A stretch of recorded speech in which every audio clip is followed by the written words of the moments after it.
गाता चल ओ साथी गुनगुनाता चल। वे एक ऐसे संगीतकार थे जिनके संगीत के साथ मधुर धुनों का लंबा सिलसिला जुड़ा हुआ है। उन्होंने बतौर गीतकार ऐसे गीतों की रचना की जिनके गीत लोकप्रिय की ऊंचाइयों पर पहुंचे और वो संगीत गीत ही नहीं रहते हैं बल्कि उनकी आवाज में एक ऐसी खनक थी जो कि सुनने वाले को मनमुग्ध कर देती थी। लेकिन क्या आप जानते हैं कि ये महान रचनाकार अपने जन्म से ही बेहतरीन थे और क्या आप यकीन करेंगे कि नेत्रहीन होने के बावजूद भी उन्होंने रामायण और महाभारत को घर घर पहुँचाने में अहम भूमिका निभाई थी। क्या आप यकीन कर सकते हैं कि राम और श्याम की महिमा करना उन्हें इतना भारी पड़ा कि बॉलीवुड ने उन्हें काम देना ही बंद कर दिया। कौन थे वे कलाकार और क्यों इन्होंने एक भी फिल्म में अभिनय नहीं किया था? क्या था उनका सपना और क्यों वे आखिरी समय तक भी पूरा नहीं कर पाए? जानेंगे और भी बहुत कुछ, बस बने रहिएगा आज की हमारी इस वीडियो के अंत तक। नमस्कार दोस्तों, आप देख रहे हैं एवरग्रीन हिंदी सिनेमा। आज की हमारी इस वीडियो में हम बात करने जा रहे हैं 70 और 80 के दशक के फनकार और दिलों को जीत लेने वाले रविंद्र जैन के बारे में। ये नाम था एक ऐसे शख्सियत का जिसने गीतकार संगीतकार के रूप में हिंदी सिनेमा को ऐसे सदाबहार गाने दिए जो कि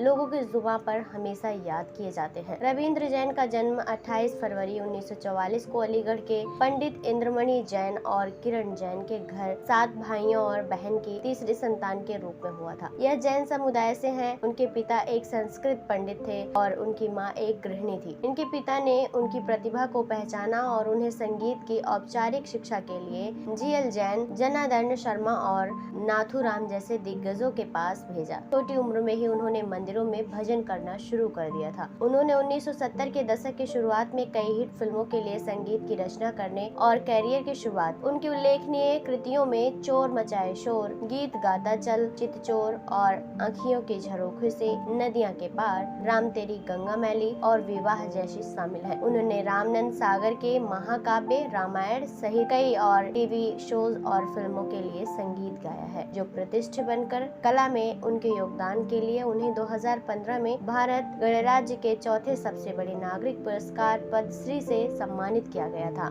जैन की शादी दिव्या जैन से हुई थी जिनसे उनका एक बेटा आयुष्मान भी है। 9 अक्टूबर 2015 को कई अंगों की विफलता के कारण मुंबई में उनकी मृत्यु हो गई थी। कला में उनके योगदान के लिए उन्हें 2015 में भारत गणराज्य के चौथे सबसे बड़े नागरिक पुरस्कार पद्मश्री से सम्मानित किया गया था। 1985 में राम तेरी गंगा मैली में उनके काम के लिए उन्हें सर्वश्रेष्ठ संगीत निर्देशक का फिल्म फेयर पुरस्कार भी मिला। रविंद्र जैन ने भारतीय संगीत में अपने योगदान के लिए कई अन्य पुरस्कार भी जीते। उनके अंतिम संस्कार में हेमा मालिनी, संजीत और सूरज सहित कई बड़ी हस्तियां शामिल हुई थी। प्रधानमंत्री मोदी ने कहा उन्हें उनके बहुमुखी संगीत और लड़ाई की भावना के लिए याद किया जाएगा।